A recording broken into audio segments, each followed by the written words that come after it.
Tonight I'm reading chapter 10, which is titled Read This If There's Someone You Can't Forgive. I think forgiveness is like an ongoing learning process throughout life, and we'll continually come across situations and people which we struggle to forgive. I think that it does get easier over time with more wisdom, but I think it's also still very hard, and it depends on how bad the situation was as well.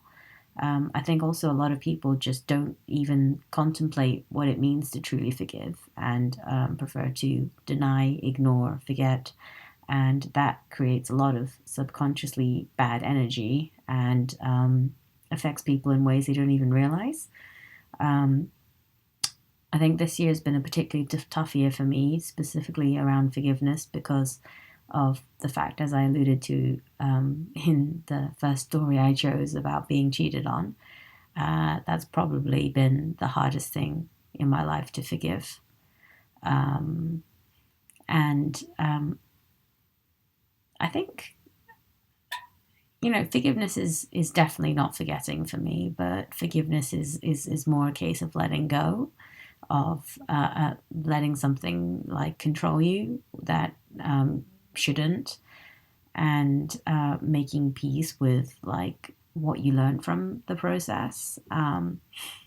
So anyway, I'm just going to read the short story and what's said in it around this topic, and hopefully it will help a few people who are struggling with the same thing. So listen to this if there's someone you can't forgive. I hate every cliche that exists about forgiveness. I know every adage, every piece of advice, every regularly endorsed opinion on the topic because I've scoured my way through the literature. I've read every blog post about letting go of anger. I've written down Buddha quotes and stuck them on post-it notes to my wall. I know that no part of it is simple.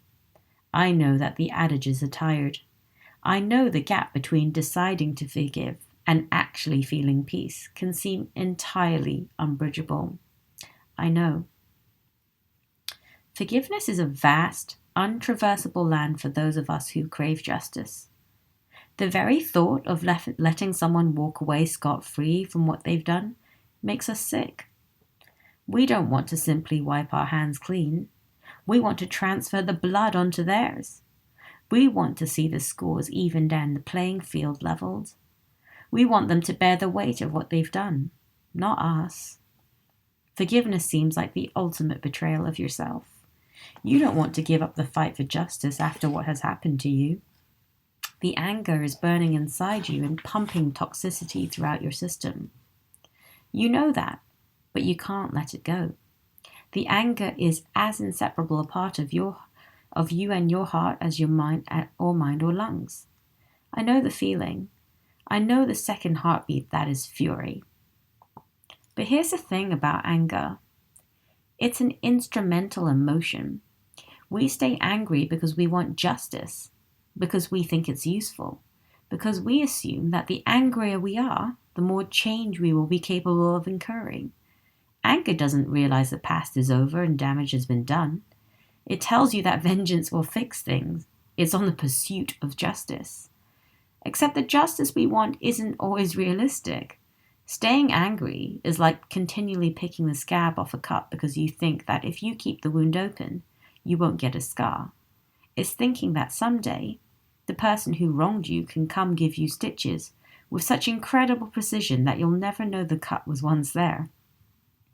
The truth about anger is that it's nothing more than the refusal to heal, because you're scared to, because you're afraid of who you'll be once your wounds close up, and you have to go on living in your new, unfamiliar skin. You want your old skin back, and so anger tells you to keep that wound bleeding. When you're seething, forgiveness seems impossible.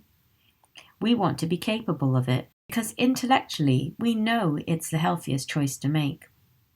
We want the peace forgiveness offers. We want the release. We want the madness in our brains to quiet down, and yet we cannot find a way to get there.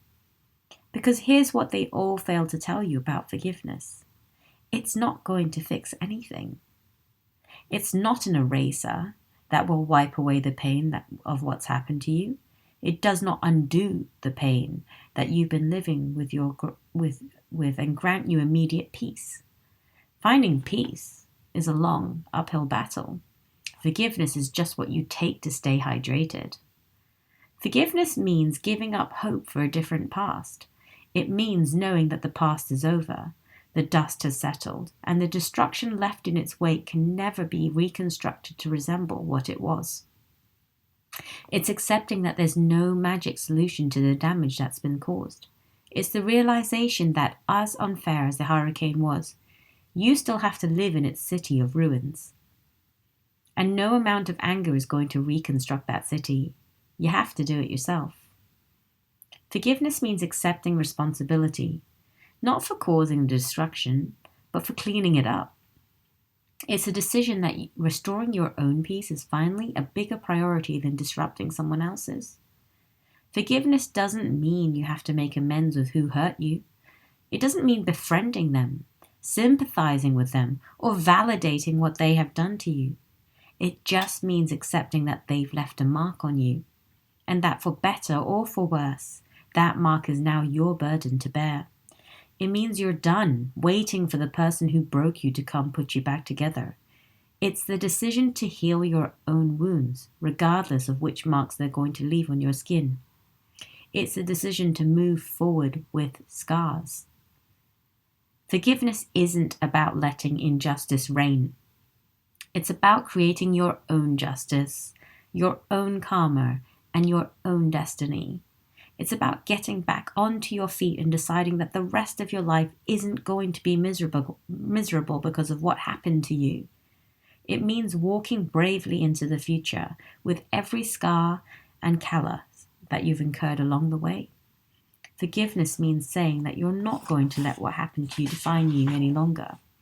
Forgiveness doesn't mean that you're giving up all your power. Forgiveness means that you're finally ready to take it back.